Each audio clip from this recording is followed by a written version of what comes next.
वक्फ संशोधन विधेयक को लेकर कांग्रेस नेता सुप्रिया श्रीनेत ने कहा है कि नेता प्रतिपक्ष राहुल गांधी ने जो कहा वह 100% सच है। जिस तरह से ये संशोधन विधेयक एक विभाजनकारी एजेंडे के साथ लाया गया, ऐसा लगा मानो ये किसी एक खास समुदाय के खिलाफ है। सरकार की नजर हर अल्पसंख्यक समुदाय पर है और अब संघ चर्च की जमीन को लेकर भी बात कर रहा है। वह कह रहे हैं कि चर्च के पास 7 करोड़ एकड़ जमीन है, जो कि सबसे ज्यादा गैर सरकारी जमीन है। पहले मुसलमान फिर ईसाई, अब सिखों की बारी है। इसीलिए समस्या है, वो कभी भी ऐसा कुछ नहीं लाते जिससे आम लोगों का भला हो। सिर्फ हमारा मकान ही थोड़े ही है। जो नेता प्रतिपक्ष राहुल गांधी जी ने कहा है वो 100% सच है। जिस तरह का विभाजनकारी एजेंडा निहित ये वक्फ संशोधन बिल लाया गया और ऐसा लग रहा था कि जैसे एक समुदाय विशेष के खिलाफ ही जा रहे हैं, लेकिन असल में सरकार की नजर हर अल्पसंख्यक वर्ग पर है।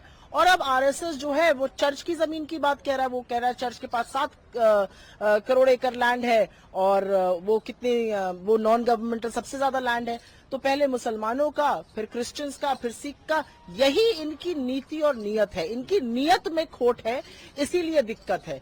ये कोई भी ऐसी चीज नहीं लाते जिससे लोगों का भला हो। आप सीए लाए, आपने कहा मुसलमानों का भला है। आप प्लेसेस ऑफ वर्शिप एक्ट के साथ खिलवाड़ कर रहे हैं, आपने कहा मुसलमान। अरे भाई, जिसका भला आप कर रहे हैं वो मान ही नहीं रहा उसका भला है। आप हिंदुओं का भला कर दीजिए, बेरोजगारी पे बात करिए, महंगाई पे बात करिए।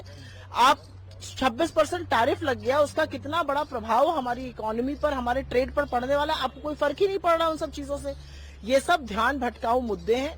असल बात यह है कि ये सरकार सिर्फ विभाजन की नीति अपनाती है और अब ये एक वर्ग को छोड़ के दूसरे के पीछे पड़ने जा रही है। तो जो लोग भी तटस्थ या चुप बैठे थे, जितने एलाइज ने इस पाप में उनके भागीदार बने, वो देख लें कि आग रुकने वाली